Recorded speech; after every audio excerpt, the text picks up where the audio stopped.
Hey, everybody. Welcome to the Weekday Warriors of Wrestling for Sunday, February 21st, 2020. Clancy, joined by Patrick Kelly. Make sure to like, subscribe, share, comment, all that fun stuff. It really helps us out. But today we're going to be talking AEW Dynamite. We're going to be talking AEW WWE crossover. And at the moment, we won't be able to talk about it, but there is, as we record this, the Elimination Chamber is happening now, which I feel like the Royal Rumble was like 2 weeks ago, but maybe was Super Bowl last week?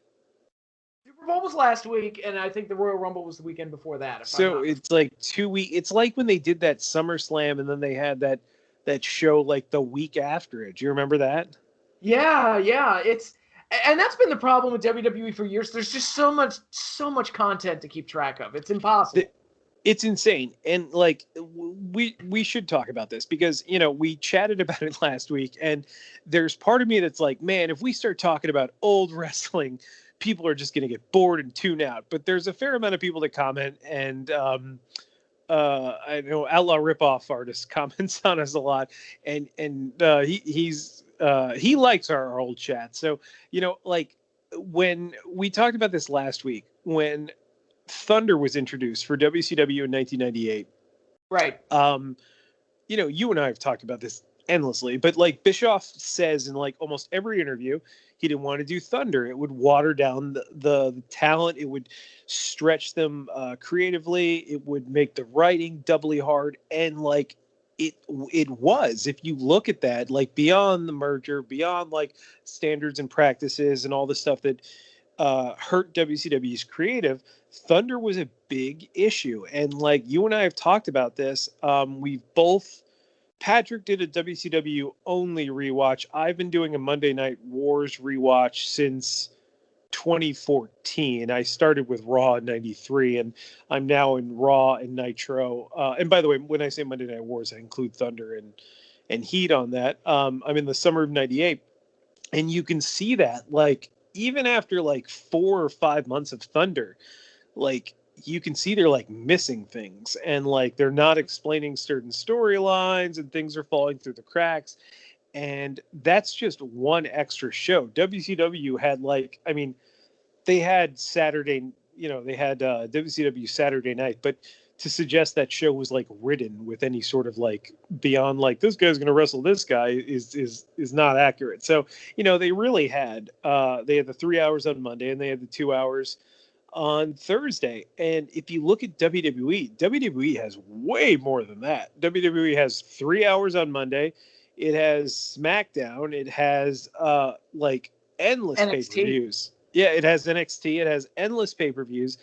And it's not like the company like scales up for this. It's not like, oh, well, when we have another show, we hire the appropriate amount of like creative talent and scale up for that. They don't. And the fact of the matter is, it wouldn't matter if they did, because at the end of the day, Vince is overseeing all this. And the fact is, you can't just have one guy that oversees all this. It's just too much for one human to do.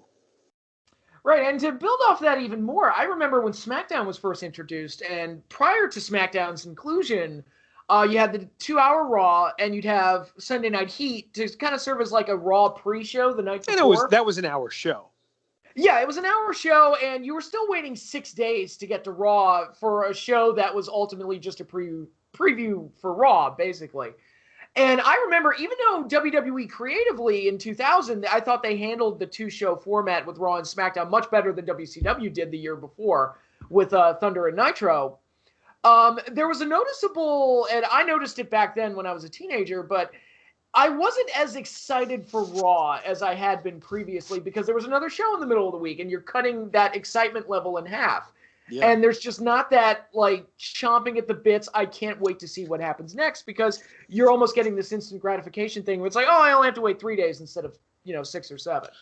Yeah, and there's the fact that like WWE is putting out more content than ever, and we're in a time where we're inundated with content. Like, we have streaming services up the wazoo. We have sporting events. We have video games. We have mobile games. We have our phones. We have YouTube. We have everything at our fingertips, and WWE has diluted their content, and it's so counterintuitive to what you probably want to do, because, the natural reaction, they're a publicly traded company. They want to increase profits. I get it. I understand it. They want to increase revenue.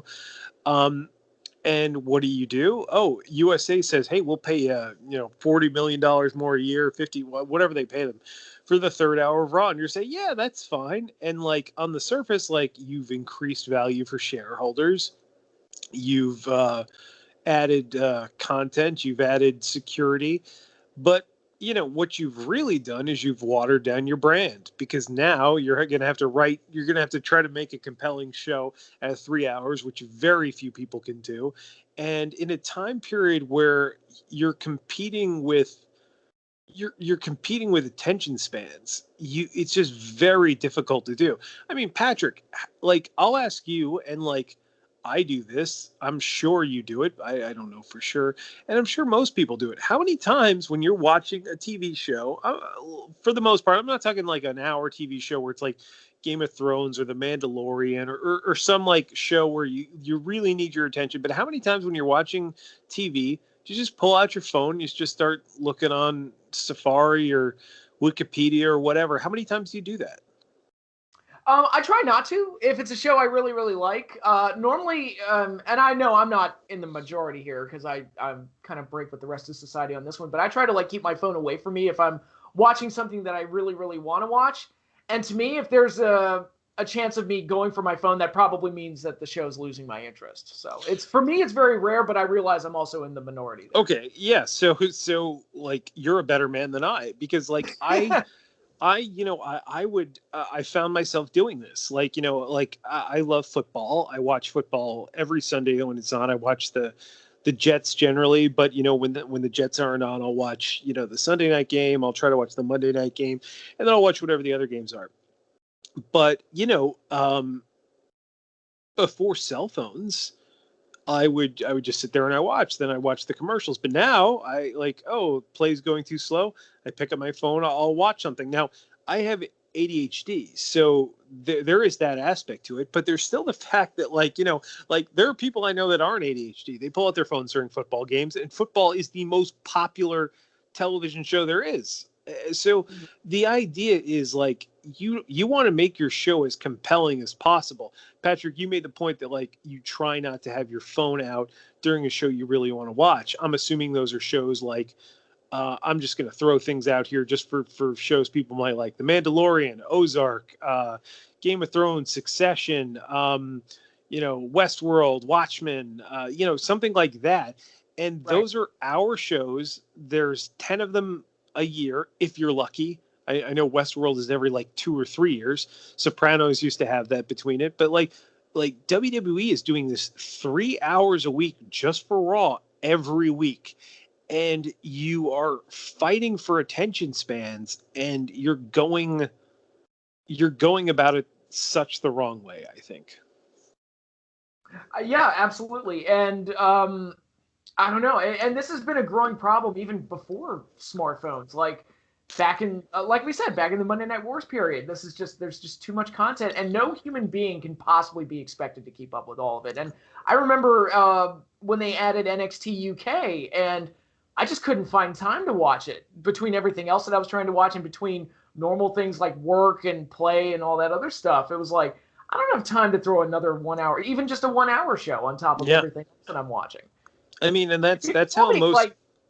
People told me NXT UK is really good. I'm like, sorry, I don't have time for it. Yeah, I mean, and that's, most tech companies and entertainment companies and content providers are trying.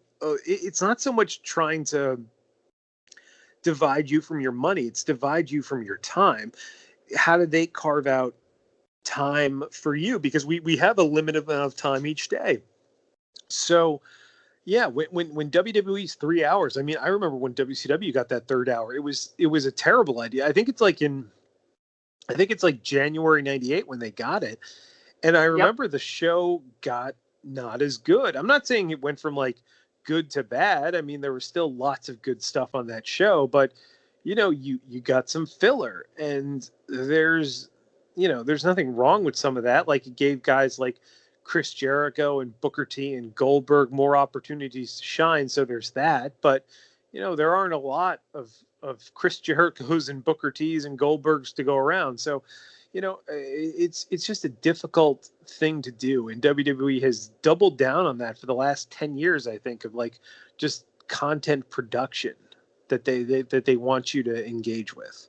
And you brought up another good point where WCW's roster back then, if you remember what it was like, 97, 98, that period, the roster was huge. Yeah. Huge roster. So there was almost a justification for having more content just based on the number of bodies that they under contract. WWE is constantly shrinking their rosters because they keep dividing them. There's like, all right, you've got a Raw team, a SmackDown team, you've got an NXT team, you've got an NXT UK team.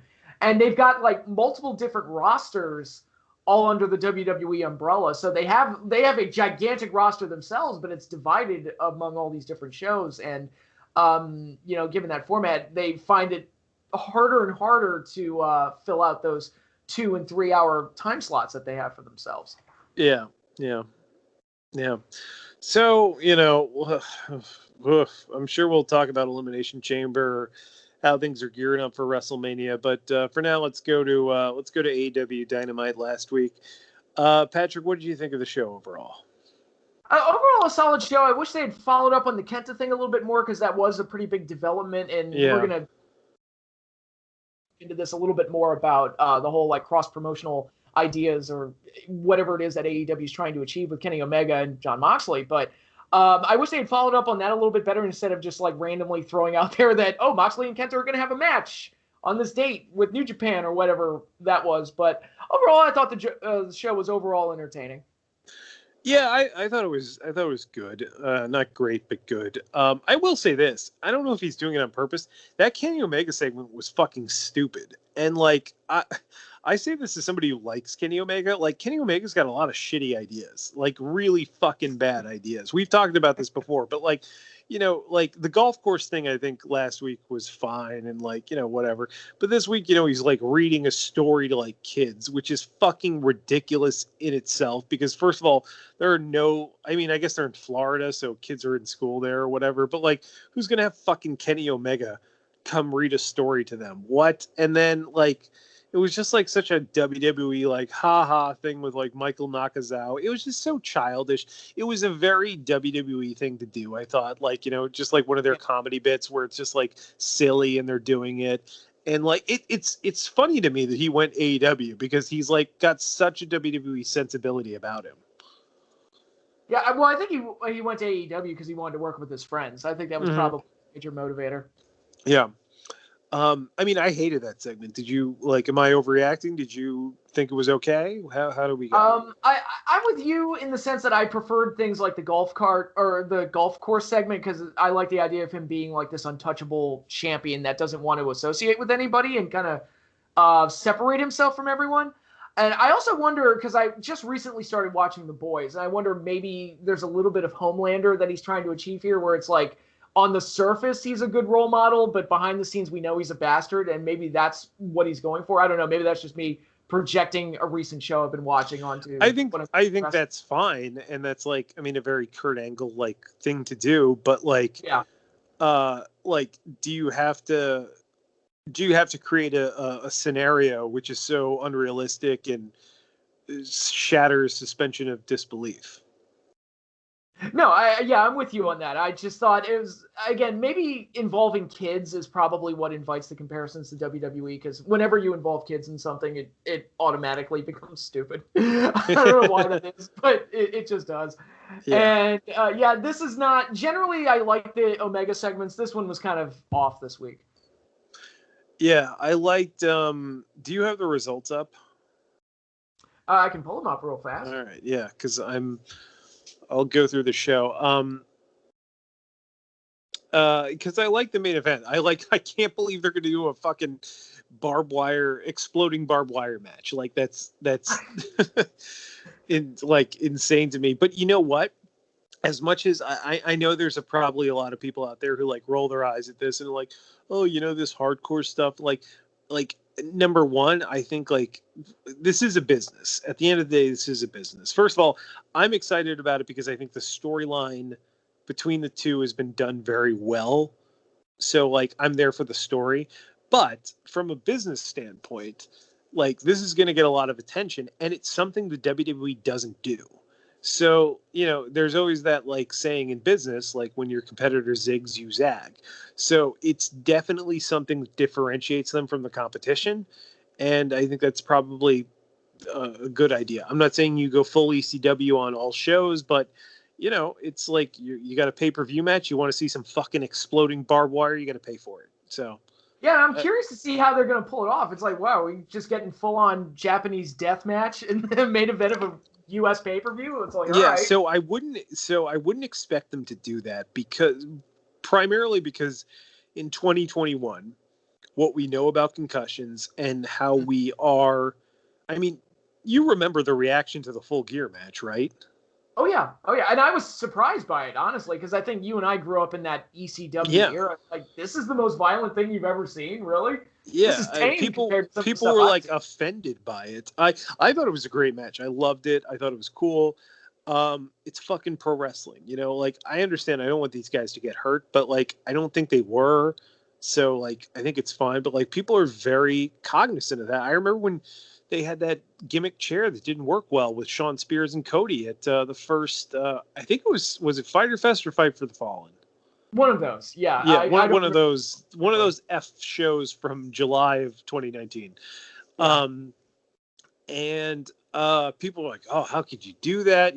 Like, so the audience is much more sensitive today. I don't mean that like negatively. I'm just saying they're more sensitive to violence today than they were, even more than they were 10 years ago, so like, and I don't know if that's just a lot, like, like there aren't, oof, I mean, maybe there are, but there's not a lot of like FMW like type promotions anymore, So I don't think we're going to see like a Cactus Terry Kawasaki Stadium match like in 1995, but I don't know, maybe we will. Moxley seems like really intent on being authentic. So like, I don't know. We'll see. We'll see what the show has. I mean, it's got a lot of intrigue, that's something I'll say for it. Yeah, I'm curious to see how they're going to pull it off, and they've got my attention, which is what they were going for. So we'll see how it goes. Yeah. All right. So what do we have on this show? All right. The first match was Hangman Adam Page and Big Money Matt Hardy taking on the Hybrid 2 and getting the win. But post-match, Hardy and Page had their little split, and now it looks like we're going to be getting Hardy versus Page at the pay-per-view. Yeah. So I like this. Well, first of all, so two things. Number one, AEW pay-per-view matches are like kind of a rarity. Like, they only have 4 of them a year. They're only like 2.5 hours long. So there's not a lot of them to go around. AEW seems to have been confused that Matt Hardy is a superstar. He's not. So I don't know why he seems to get a spot on every one of these shows. But regardless, he's going to be wrestling Adam Page. And I will say the story for them has been pretty good so far. I like the idea that Hangman outsmarted him with a contract and switched it out. I thought that was very cool. And like, it wasn't like one of those WWE, like, oh, we're filming you and like, you don't know it. And one of those fucking stupid things. So yeah. I like that. So I like, I don't love Matt Hardy. I don't think he's like really relevant in 2021. I don't think he's as creative as he thinks he is. But I do like how this feud has gone, and as long as Hangman takes his head off with a shotgun lariat, I think it's a satisfying feud.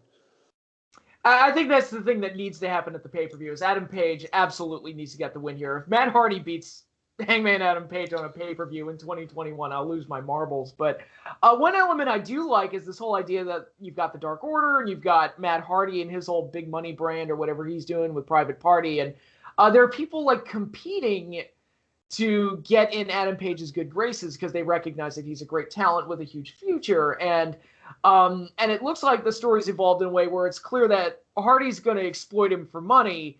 And the Dark Order seems like, oh, no, we actually want to be his friends. We like him. And so it kind of like makes you kind of want to see Adam Page join the Dark Order a little bit. So it'll be interesting to see how that story evolves. Well, the Adam Page storyline since really All Out 2019 has been fascinating. I think it's so interesting because we don't have real crowds, so we can't see how he's getting over. I would imagine he would be one of the biggest stars from a crowd reaction standpoint if we had crowds there.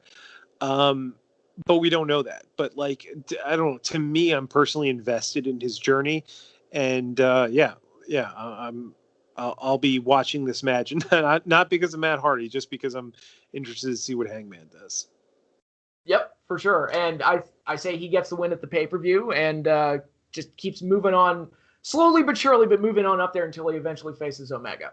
Yeah. So, all right. So what happened next?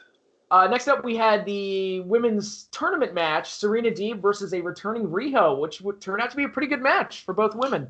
So, yeah. So I was surprised at this because I thought Serena's been pushed pretty hard lately. Serena's great. She's in great shape, great look, great worker. It's amazing how much better the AEW women's division is than it was like a little over a year ago.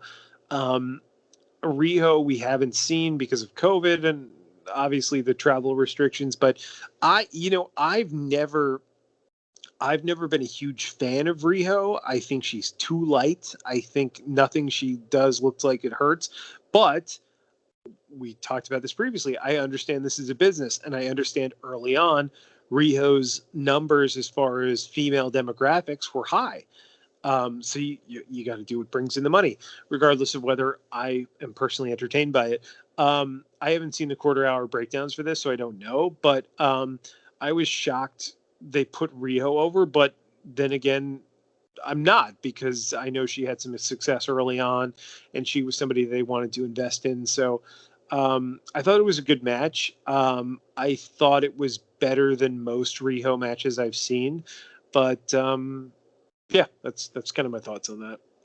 Yeah, I wasn't too surprised by the result because it was Riho's first match back, and they were before she was gone, before COVID and everything. She was one of the biggest star in the women's division, kind of by default. So I think they wanted to give her a grand return. And Serena Deeb's role, even though she's an amazing worker, her role seems to be the good hand that makes everybody look good. Seems to be her role, and she's great at it. I'm not faulting it, but I think her and Thunder Rosa in particular have added a ton of credibility to the ability of the women's division overall. So yeah, overall, just an entertaining match and a good return for Riho. Yeah. All right, and then after that, we had Orange Cassidy taking on Luther, which was essentially a squash. Yeah, it was good. Like, yes, there was a little bit of offense for Luther. I pretty much like, this is kind of what Orange Cassidy should have been from the beginning. AEW doesn't screw up too many things, but Orange Cassidy is one of those. Orange Cassidy should be like The Undertaker or Andre the Giant. And like, people like me laugh when I say that, but like, he should be treated like a special attraction. Like, he's like The Undertaker in the sense that The Undertaker is a bit. Like, the idea behind The Undertaker was he was a dead guy and he couldn't be hurt. So when you worked against him, you would punch him and he would no sell and he'd beat you and yada, yada, yada. Orange Cassidy's bit is he doesn't need to try to wrestle and he's still really good at it. That's the idea. He's a slacker character. So the whole thing with Orange Cassidy should be that, oh, he's not trying, but he can still beat you. And that's so cool because it's like he's not taking his hands out of his pockets, and it's super interesting. And like, I think there's like a nuclear option that like every like once in a blue moon he gets serious and he cares, but for the most part he doesn't need to do that. But that hasn't been what they've done with Orange Cassidy. They've had Orange Cassidy like basically care and fight like all the time. So I think that ruins the novelty of it. I liked this match because it was Orange Cassidy not giving a shit for the most of the time and then just beating the guy. And I think that's what he should be. I think Orange Cassidy, I mean, should have been a guy, and maybe you can't do this in the era of televised wrestling, but should be a guy that you don't see wrestle often. Like, he's a special attraction. He's like Brock Lesnar. And they haven't done that. But I did like this match, but I'd be remiss if I didn't say that AEW has not handled Orange Cassidy as well as I hoped they would. Yeah, it felt like the feud with Jericho was both like a blessing and a curse in a lot of ways, Yep. where it highlighted him greatly and gave him a huge spotlight, and I think he got even more over. But they also kind of like pulled back on what made him special in the first They place. took away his mystique. Yeah. So hopefully this is like a sign of like, all right, we're just going to kind of like take him back to basics and have him doing what he should have been doing all along. Yeah. Now that he is over, I mean, his merch sells and everything, and the fans really seem to like him. So that doesn't seem to have changed. So hopefully they can just go back to like booking him well and kind of ignoring that the last few months have happened. Yeah. All right. What do we have next? Next up was the segment with Team Taz, where we got to see Sting take a bump. Oh my God. 1 week after we shit on them for never doing anything with Sting, something happened. I thought this was great. He probably took the bump just to prove that he could. I think so. I like this a lot. I thought, I thought the idea of them finally doing something was like great. Sting fought back. It didn't make Sting look weak because, they got the underhand on, they got the upper hand on him through like nefarious means. But like, once Brian Cage has you, he's going to lay you out. And that's what happened. So I thought this was good. It made Cage look great. It didn't hurt Sting, and it sets up their match well. So I like this. I thought this segment was a hit. Yeah, absolutely. And it's and we've talked about this before, where WWE will bring out a legend and the legend just kicks everybody's ass and it ruins the heels. And they didn't do that here. Cage pretty much destroyed Sting, and you had all of Team Taz out there helping him, but it was like, holy shit, the legend just got put in his place, and it's like, oh my God, it puts a huge like kind of point of interest on the pay-per-view match and makes it more interesting. Yeah, agreed. All right, and then next after that, we had the World Tag Title match as Proud and Powerful challenged the champions, the Young Bucks. This was great. I, for legit, thought they were going to have Proud and Powerful win and set up an inner circle match at the pay-per-view. They didn't, but we got really close to that. Yeah, a really enjoyable match here. I mean, I feel like I've seen Young Bucks and Proud and Powerful like a lot of times before. Maybe I'm thinking of Young Bucks and the Lucha Brothers, but this feels like a match I've seen a ton of times before. But really, I think so. But I think they wrestled at Full Gear 2019, and then they were saying this was the rubber match because there was another match. I can't remember what that other match was. It might have been on TV on Dynamite. Yeah, no, I think it was because it wasn't one of the pay-per-views. But I remember the Full Gear match in Baltimore, which was good. But I feel it's funny you say that because I feel like I don't even remember the second match they had. Yeah, I know. It's weird. I don't know. It's a pairing that I feel like I've seen more than I really have. It's because I agree with you. I agree with you with the Lucha Brothers. I feel like they've wrestled 19 million times, but not Proud and Powerful. Yeah. Maybe they did a lot of 6-man tags and 8-man tags, and that's where my mind is. That's probably where it is, because they were both in the Stadium Stampede and a few other. They were. But no, I thought the match was really good, and I'm really digging the dynamic with the Inner Circle with Sammy on the outs and some infighting kind of going on with the Inner Circle. So I think they've got some really interesting stuff going on there. Yeah, agreed. And if we can get Good Brothers versus the Bucks at some point with both sets of tag titles on the line, that would be pretty cool. I feel like that's a Double or Nothing match. I think that's. I mean that could even main event Double or Nothing. I mean, one of these days they're going to have a tag title match main event or pay-per-view because they've talked about it forever. So they could do that. Yeah. And actually, that would be a great Double or Nothing could be the pay-per-view with all the interbrand title matches on it. Which would totally thematically make sense. Yeah, absolutely. Yeah. If they do that, we're taking credit for it. We came up with it. We did. It was us. It was our small podcast that did it. Yes, for sure. Yeah. Then after that, we had another tag match. FTR taking on Matt and Mike Sydal. Fairly easy win for them, and looks like the FTR Jurassic Express feud is going to continue. Yeah, and it should. I think FTR's been good. Jurassic Express, I think, in the past like few months, I think, has really stepped up their game. I think Jungle Boy especially, there was a ton of expectation for him when he first came. I think he did a lot of California independence and got signed based on some buzz. But I think in the past, like, few months, he's been really, really impressive. And I think they're kind of hitting their stride right now. Mm-hmm. Yeah, no, and again, there's like kind of one of the most overacted.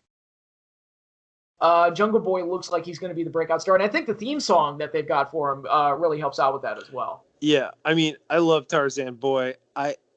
If it was me, and I'm Tony Khan, which I'm not, and I own the rights to that in perpetuity. Sorry, I would cut that song though, so you have a more distinct intro.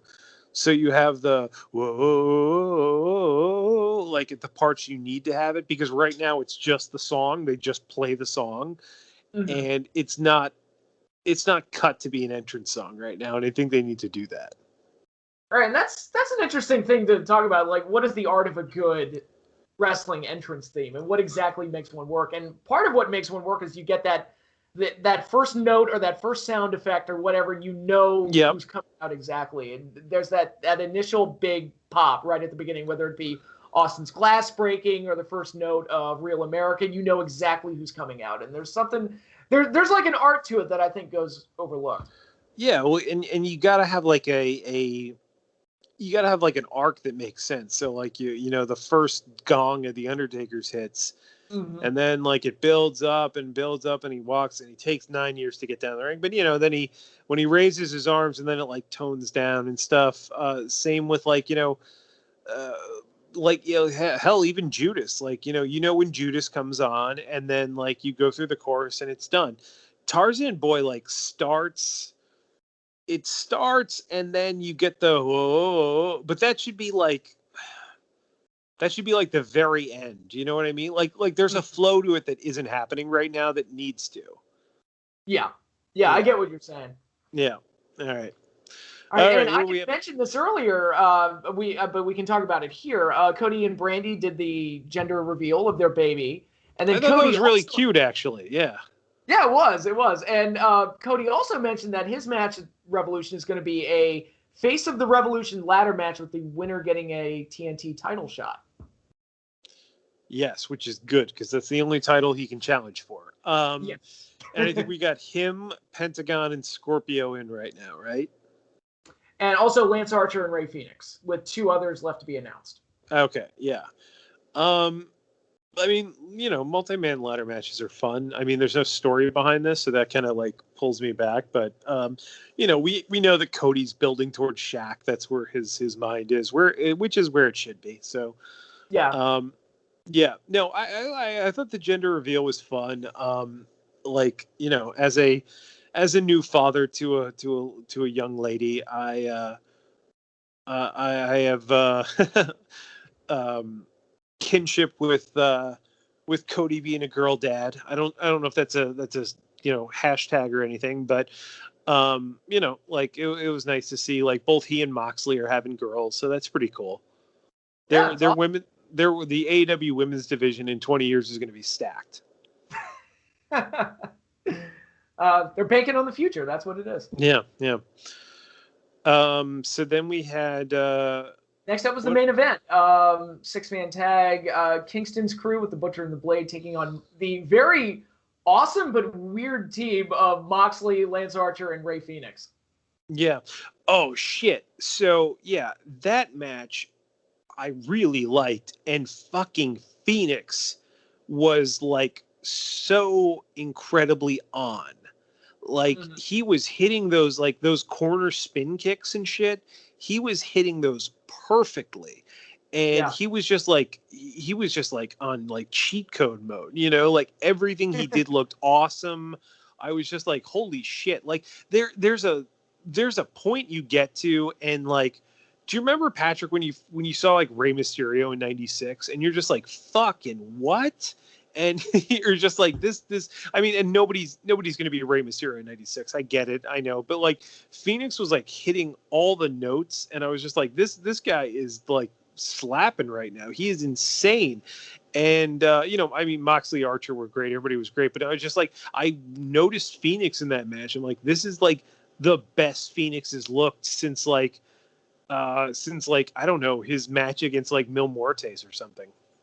Yeah, no, Phoenix never ceases to amaze me with some of the things that he can do in there. And as far as like in a world where we're seeing more and more Mexican talents and masked luchador type guys getting involved both in WWE and most other companies around the world, Phoenix manages to stand out both in the things that he can do and even in the little things. Like, and we saw it more in Lucha Underground. Like, he probably gets juice better than any mask guy I've ever seen in the history of the business. And it seems like there's no end to the things that he can do to really impress an audience. And Phoenix is just an amazing talent. Yeah. No, and there's so many, like we talk, you and I talk about Japan so much and talent that's there, but like there are like lots and lots of opportunities in Mexico for bringing over stars. I mean, like America is a country that has a large Hispanic, Latino, Latin American, whatever you would like to say, population who are very interested in pro wrestling, very dedicated to pro wrestling, very interested in it. And like, some of the talent down in Mexico, like, holy shit, I don't care about Impact at all. But they had that Black Taurus guy show up, and I'm like, what the fuck? This guy's look is insane. And I like watched an Impact video on like Facebook because they showed this guy, and I'm like, that look is amazing. It's like when you were a kid and you see like Undertaker for the first time, or like Demolition or Road Warriors or something. You're like, wait a second. It was one of those moments. I'm like, I'll look at this guy. This guy looks dope as shit. So, yeah, there's so many guys and there's so many luchadors. And I think in this era of like, Marvel being like the culture and everything, like some of these talents, like mine Mexico, if you're like an American promotion, like sign some of these guys away. Like it worked for Bischoff in '96. I think there's a lot of opportunity there. Oh, for sure. Yeah. Okay. So before we, sign out today, we should talk about there's been chatter in the past few days about this.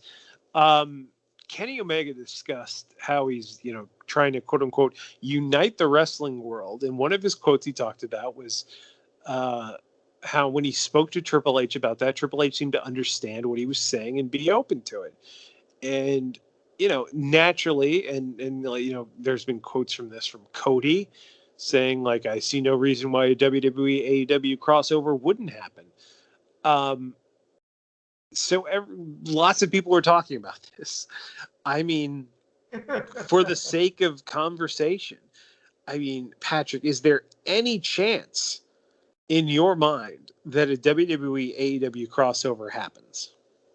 No, because I think WWE won't do it, and that's the thing. Like I'm sure it's been proposed. I'm sure AEW would love to do it, but I can't see WWE putting themselves in a position where they would elevate their top competition, because that's what it would do. It would put additional eyes on AEW and help them out. Now, you could also argue it can help WWE out in multiple ways, but I don't think Vince thinks that way. He's not going to help somebody else, even if it helps him. Now, granted, in the past, he had like given, he'd like thrown a bone to things like Smoky Mountain Wrestling, but Smoky Mountain Wrestling's not going to overtake WWE or get on WWE's level, and Vince knew that. Or he'd have guys go to Memphis. Well, it's like, Memphis kind of became a farm system for them for a while back in like the early 90s. So, and there was like a working relationship there. So, and the Memphis promotion isn't going to overtake WWE or anything like that. With AEW, I think he sees not as big, but there's like, it's got that like stink of WCW on it, and he's not going to want to associate it with it at all whatsoever. So yeah, nice idea. I don't think Vince will do it. Yeah, I know. I am 100% with you. I don't think he'll do it. Honestly, from their perspective, I don't think they should. There's literally no upside for them. It'll do two things. Number one, it'll put more eyes on AEW. And this isn't the second. So I said two things, but like the second thing is the benefit the WWE is like, oh, well, maybe it'll get them like some cred with some of the AEW fans, but like the AEW fans are still not going to like WWE, you know? It's not like, oh, they worked with them, so now they're like, they're not the machine anymore, you know? They'll still be the empire, you know? And Right. yeah, like people point out, oh, you know, WWE worked with ECW. Yeah, WWE worked with ECW, which was never going to overtake them when WWE was number 2. So like the fact that, you know, like they weren't working with WCW, and they weren't doing this when WWE was number 1. It was when they were number 2. So, you know, AEW is number 2 now, and WWE is number 1. And the rule with number 1 and number 2 is when you're number 1, you never talk about number 2. When you're number 2, you always talk about number 1. You know, that's the obvious thing that everyone always does. You know, so I don't think they'll do it. I especially don't think Vince will do it. But even if Triple H, I mean, people pointed out, like, oh, you know, Hunter had Liger come onto his show. He's done stuff with those, you know, British independents, but this isn't the same thing at all. I mean, no. Yeah, it's just I don't think there's any chance of that happening at all. Right, and even things like the Cruiserweight tournament that Hunter put together, that was an chance to like scout guys and see who they could take and get under contract. Yeah, and they signed a lot of them, and they were trying to sign more of them. They wanted Kota Ibushi, who, like, I don't understand how he's a cruiserweight. They wanted Zack Sabre Jr. They didn't get him. They got like who was it was Lindsay Dorado and TJP were the other two in the Final Four, right? Yeah, they were the other two. Which I mean, watching that tournament, I remember I was like, this was a great tournament, and then Kota Ibushi and Zack Sabre Jr. lost in the semifinals. I'm like, oh well, that kills my interest. The two best guys lost. Yeah. Yeah, no, they signed, and they got like Cedric Alexander out of that, and like, you know, yeah, that was a thing where they were going to sign as many people as they wanted. So like, you know, with WWE, I mean, from WWE's perspective, I don't fault them because they're trying to preserve themselves and their market share. As a wrestling fan who's like, wow, this company is not going to do fucking anything interesting because it hasn't for 20 years. I'm like, hey, let's keep the competition going because eventually, theoretically, maybe they'll change. But, you know, so I'm hoping for more competition. But, yeah, I don't think they'll work with them. I don't think they should from their perspective. I mean, you know, like it's been hard enough working with Impact. I mean, you saw the story with Sammy this week where like there was some heat between the two because Sammy was like, well, hey, you know, maybe I'll win the X Division title and then I won't lose it. And they're like, whoa. And then there was this whole back and forth with that. You know, it's difficult working with different promotions. Everybody has their own ideas for what they think is the best thing for their talent and their company. And, that might not jive with what someone else thinks. It would be like doing a crossover. Try to imagine doing a crossover between Marvel and DC. It sounds great on paper, but then the egos get involved, and it's like, okay, you know, you put Batman up against Spider-Man. It's like, all right, who goes over? And, you know, everybody's going to throw their 2 cents in there, and it's going to become just a They've shit done those with, like, Amalgam Comics, which is like a shared imprint. But, yeah, it's like... Yeah, there's always going to be hurt feelings, and there's always going to be like, you know, it's like, you know, yeah, it's a sticky situation. Well, to bring it into the world of movies, you know, whenever they do a big crossover, and this goes all the way back to like Frankenstein meets the Wolfman back in the 40s, and that was under the same studio. That's not even a cross-brand thing, but they're always afraid of ticking off the fans. So whenever they do a crossover, it ends in a schmoz. You never get a clean finish. Yeah, exactly, and it's just, and ultimately nobody's happy. So yeah, well, I mean, thing. Remember, it'll be interesting to see what they do with Godzilla versus Kong. I remember the first King Kong versus Godzilla, which is bullshit because King Kong's like 10 million feet taller than he actually is, and he has electric power somehow and gets powered by lightning. And fuck that movie. I know how that happened because it was going to be Frankenstein. Yeah, that's how. Well, like, you know what? When you figure out it's not Frankenstein, you fucking rewrite the script, you idiots. that movie was stupid, and Godzilla should have won. It should have been no question. So that, like, yeah, that was like King Kong goes over. I mean, like Freddy versus Jason, like, like, okay, so like I guess Jason Jason went over. I Jason think. wins, but then he winks, so it's like, oh, is it a dream? So like, like they don't, like, you never really get your clean finish. No. Honestly, the only thing I can think of was Civil War. Who do you think won that? Captain. You think Cap won, even though Iron Man had everybody arrested? Well, yeah, but I'm talking about like the fight itself. Like Cap won the fight at the end. Oh yes, he won the fight at the end. I would agree. Yeah. So it's like at least it's settling that. Now the larger issue, that's a whole other bag of. Well, and once again, that's a company that owns all these pieces and can move them around as they like. Yeah, exactly. It's not. And even like New Line Cinema owned both Freddy versus Jason, but they were just like, well, we've got to preserve both these guys because we'll actually never make another movie with them. I mean, I know. There was the remakes of both of those, which were like, I don't know. Did you see the Friday the 13th remake? I did not. I'm sorry. Could you repeat that? You cut out for a second. Oh, sorry. I said, did you see the Friday the 13th remake, the 2009 one? I did not. Okay, because the Nightmare on Elm Street remake is awful. I'm not surprised. It's like, and I'm a huge original Nightmare on Elm Street fan. I am too. And the whole series. Like, I mean, I hate Freddy's Dead because it's fucking awful. Not a huge fan of the second one, but the rest of them I enjoy. But the fucking new one is just like garbage shit.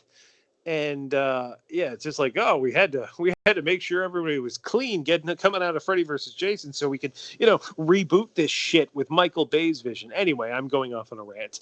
Michael Bay made that? I didn't know that was him. It was, I think, Platinum Dunes, which is his that's his horror studio, which did the Texas Chainsaw Massacre, Friday the 13th, and Nightmare. Oh, so they just remake everything. They do. They remake everything. And it's just like, I mean, there's not a ounce of like heart in any of those movies. Like it's insane. Like I've seen the Poltergeist remake, which is just fucking awful.